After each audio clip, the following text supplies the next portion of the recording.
Hello and thank you for joining me today. Well, this is the Tuesday, September 10th edition of our video devotionals. Thank you so much for joining us today and hope your Tuesday is going well. Another beautiful day here in Central North Carolina. Now, we're late today. It's 4:30 as I'm doing this video, so it's pretty much the end of the day for a lot of people as far as work and certainly school and all of that.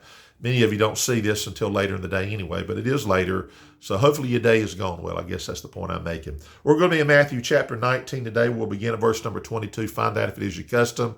Our theme this week is using the word saved. How valid is that? How relevant is that? We're going to look at that again today, as well as the rest of the week. Thank you for watching the videos. We appreciate all of you. Thank you for praying for the gentleman that had the back surgery on Saturday. He's on his way home, if not already literally walking through the door from that surgery. Pray for his recovery, if you will. Christy had an appointment today. Thank you for praying for her. Just a basic, doctor's appointment. Thank you for that. All right, let's go to Matthew chapter 19. Notice verse number 22. But when the young man heard that saying, he went away sorrowful, for he had great possessions. So Jesus had just had an encounter with a rich man that basically, we'll use the word, turned him down, turned away. All right. Notice here in verse 23, then said Jesus unto his disciples, verily I say unto you that a rich man shall hardly enter into the kingdom of heaven.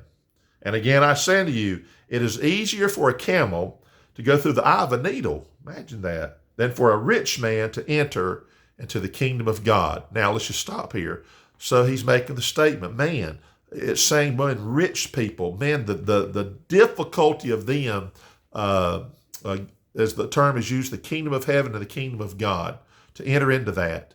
Now notice what the disciples say here in response to what Jesus just said here. When his disciples heard it, they were exceedingly amazed, saying, who then can be saved? Jesus never used the word saved. Now they're using the word saved because they're likening the entering into heaven or not in the difference between saved or unsaved. So when someone says to you, I have been saved, and people say, man, that's please don't say that because that's an old-fashioned term, or it's a term that some people push back on. Well, the whole purpose of this week in highlighting the word is how valid then is that? I mean, did a fringe group come up with the idea, or is it truly a biblical word that should be used because it's just as important as any other word we could use to describe our salvation or becoming a child of God, becoming a Christian, however you want to say it. Notice what he said further to their question, who then can be saved? But Jesus beheld them and said unto them, with men this is impossible, but with God all things are possible. So let's go back to the word saved. The word there, you probably don't need the definition here, but I looked it up, and it means to deliver or to protect. That's the Greek word used here. Interesting, other words translated from the same Greek word in which we get the English word saved here. Other words were used to come from that word to give us these words: to heal, to preserve, to do well, or to be or make whole. So here's my point. It's interesting that these disciples came up with the word saved. They said that in describing the enter into heaven or to not. And that's a very valid point. So that means when someone asks, have you been saved? And people go, oh, what does that mean? Well, you look at the word saved and go, saved from what? Well, let's figure out here then the delivery from what. Now, we'll probably repeat this every single day. But let's talk about the delivery then from the consequences of sin.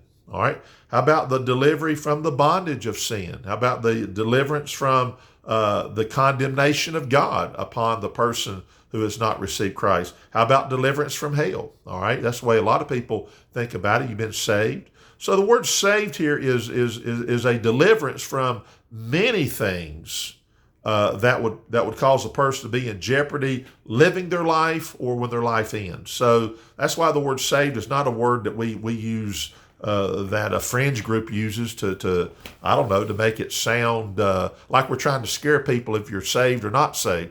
Truth is, a lot of people got saved, okay, because they heard a man of God preach about a place that's called hell. That's a place in the Bible. When I say a place in the Bible, it's a place that describes where the unbeliever goes. It describes the place that a person must spend eternity separated from God. So the word saved is not a word that we ought to distance ourselves from. It ought to be a word that we can use very gladly because we have been delivered. We've been delivered from a lot of things, but certainly we've been delivered from all the things that would come upon us as a result of God's punishment, the condemnation, and then that quickly turns into, upon salvation, quickly turns into the blessings and the gift of God and all of that, and of course the going to heaven. So here's the rich man. He could have been saved. It's not impossible. With men, anybody getting saved is impossible, right? But with God, all things are possible.